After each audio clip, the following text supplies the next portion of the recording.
Good morning. Today is Thursday, February 8th, 2024. I have a unique, somewhat unusual favorite professional golf player. His name is John Daly. Be interested if anyone else has heard of him. The last time he won a PGA Professional Golf Association tournament was in 2004, and before that he only won a couple of others.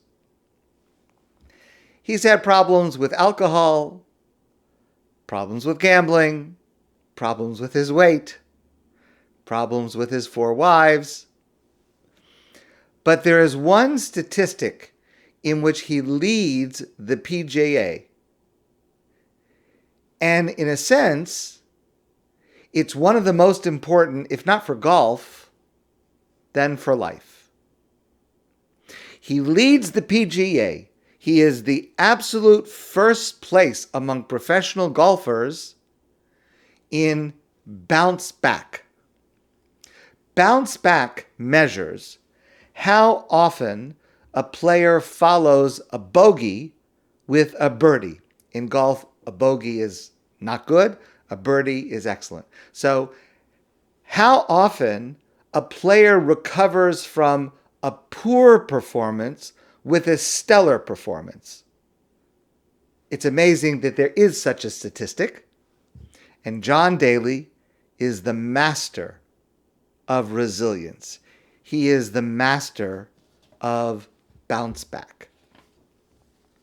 Of course, as we've discussed many times, this is precisely the message of Rosh Chodesh, the beginning of the Jewish month, the way that we count our calendar according to the cycles of the moon. Tonight and tomorrow, Friday and Shabbos, is Rosh Chodesh Adar Rishon. This Shabbos is the first day of the month of the first Adar.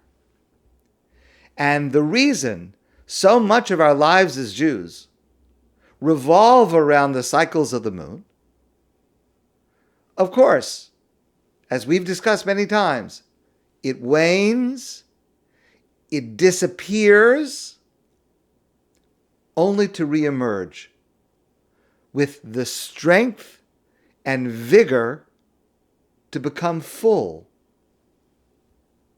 The moon exemplifies resilience.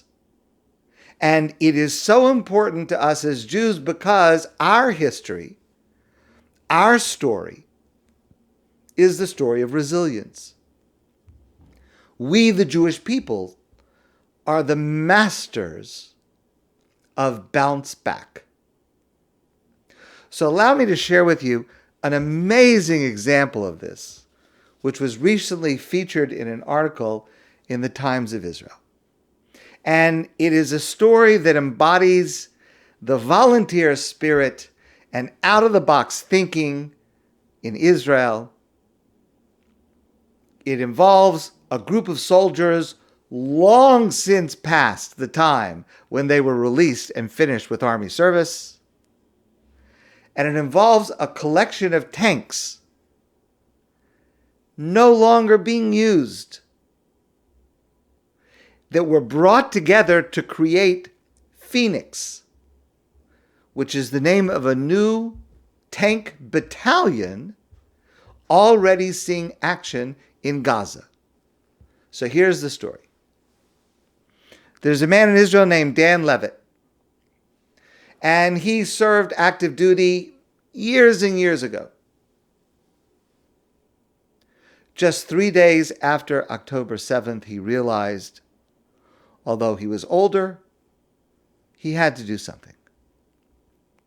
So he met up with another officer, former officer, Erez Sadon, and together they realized that as Israel was going to begin to combat Hamas, the army needed more tanks. And so these two men found 95 tanks that were no longer being used. They were out of service. They were old, not being used. And they went from army base to army base to see if the army would let them put them back into service. They said that when they got to the bases at first, people laughed at them. What are you talking about? The tanks don't work. They're old. We have new tanks. But they soon realized that these two older soldiers were serious. Levitt says, we found 24 tanks. And so they took their plan to the head of the tank division, who said to them, well, what about the people to run the tanks?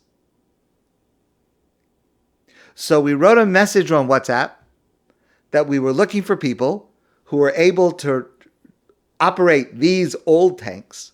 Within 24 hours, 650 volunteers had come forward. We just started to call each one to see who was suitable. And that's how we recruited an entire company. Now, you must understand that these volunteers, many of them were not in fighting shape. Some of them had only served years and years ago because that's the last time that these tanks were actually being used. Some were not even living in Israel. But they were ready to do whatever was needed. People who never thought they'd wear an army uniform again.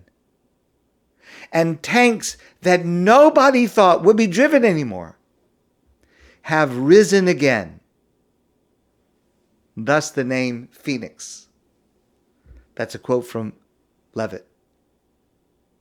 We aim to train tank platoons and companies and to turn old junk back into monsters of war. Now, Erez Gonen is the commander of one of these Phoenix companies, and he gave an interview on TV together with 3 of his close army buddies. They had served together in the 1990s. And this is the first time they're being reunited. One of them said, I haven't been inside a tank in 15 years. And he did not believe it was possible to create a company from scratch with the old tanks.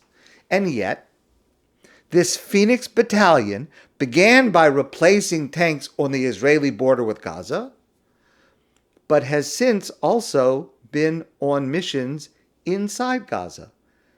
The Phoenix Battalion is now part of the front line fighting Hamas in Gaza. And here's the reason I share this with you.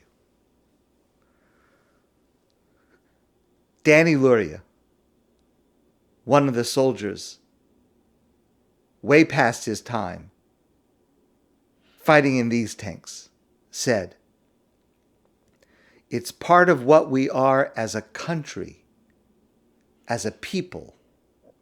We went through what was perhaps the worst possible thing, and from that, you see this rebirth. We are indeed the masters of bounce back.